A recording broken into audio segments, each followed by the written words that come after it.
दोस्तों, देश की भलाई करने वाले अब मोदी जी की भलाई करने के लिए देश का सम्मान बेच रहे हैं।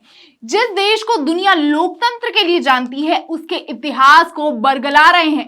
खुद इंडियन एम्बेसडर मोदी जी के गुण गाते गाते मोदी भक्ति में इतने लीन हो गए कि देश के इतिहास की खिल्ली उड़ा के रख दी। मतलब साहब के सामने इंप्रेशन झाड़ने के चक्कर में आयरलैंड के इंडियन एम्बेसडर अखिलेश मिश्रा ने देश के इंप्रेशन को ही गिरा कर रख दिया। क्या है पूरा मामला, जानने के लिए आपको वीडियो के अंत तक बने रहना पड़ेगा। नमस्कार, स्वागत है देश नीति में।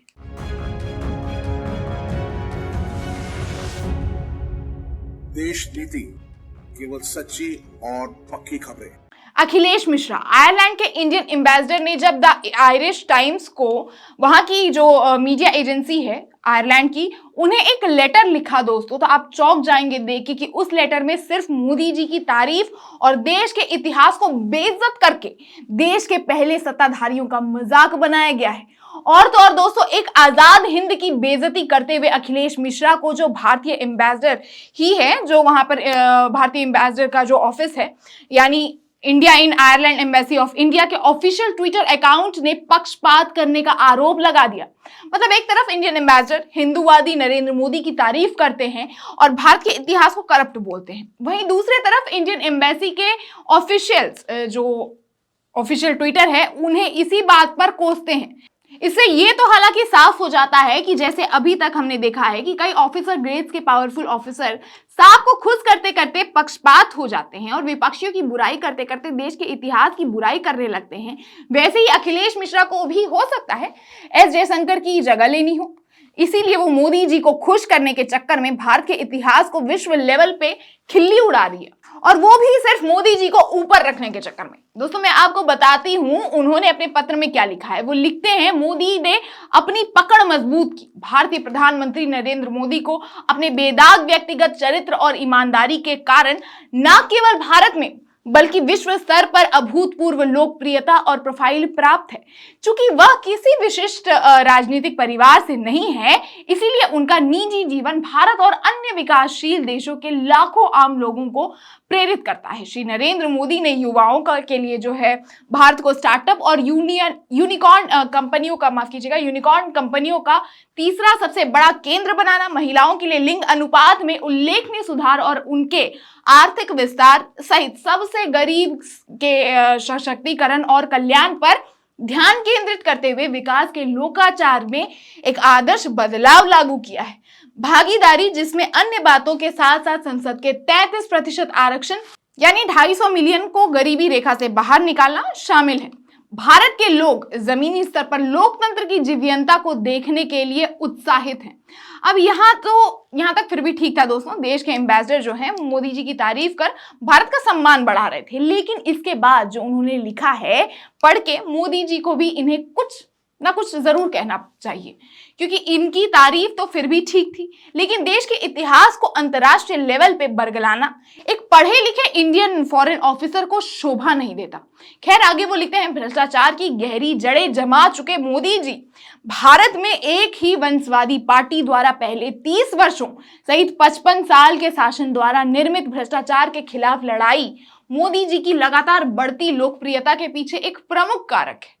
दंड मुक्ति के अधिकार की भावना के साथ काम करने वाले अमीर और शक्तिशाली अभिजात वर्ग के खिलाफ कार्यवाही और वसूली को देखकर जमीनी स्तर पर बड़ी राहत की भावना है। भ्रष्टाचार विरोधी अभियान अपने आप में इतना सफल है क्योंकि सरकार ने संबंधित एजेंसियों को खुली छूट दे दी है। मतलब दोस्तों, पहली बात तो ये कि एजेंसियों को जितनी छूट मिली है वो हम अरविंद केजरीवाल के केस से अच्छे से समझ सकते हैं। बाकी इन्होंने ऑफिशियल लेटर पैड में देश के 55 साल को एक झटके में बर्बाद, भ्रष्टाचार और गरीब बता दिया।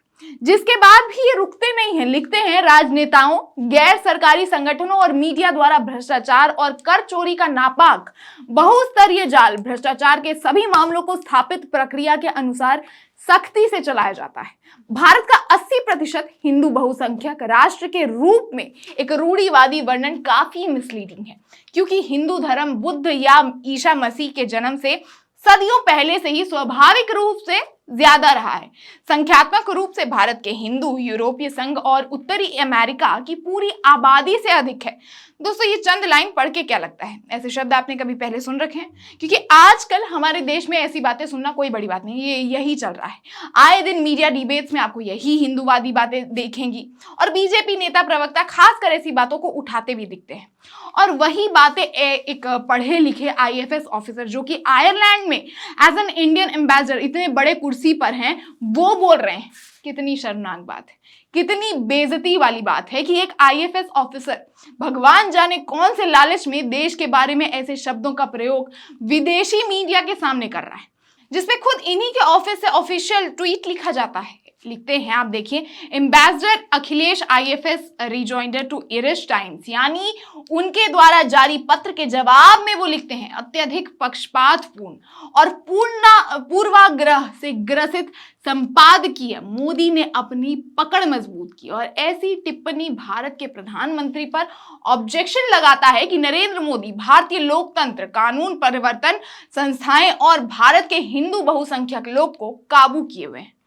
सोचिए दोस्तों, जिस लेटर पे खुद एम्बेसडर ऑफिस ऐसे टिप्पणी कर रहा हो, जिनकी बात बीजेपी प्रवक्ता जैसी लग रही हो, जो बाहर विदेशी मीडिया के सामने भारत का इतिहास पलटकर कुछ और ही बता रहे हो, क्या उसके खिलाफ खुद मोदी जी को एक्शन नहीं लेना चाहिए? क्या मोदी जी को चुनाव से पहले देशभक्ति दिखा के देश के रेपुटेशन और हमारे इतिहास को ऐसे विदेशों के सामने प्रस्तुत करने के लिए दंड नहीं मिलना चाहिए?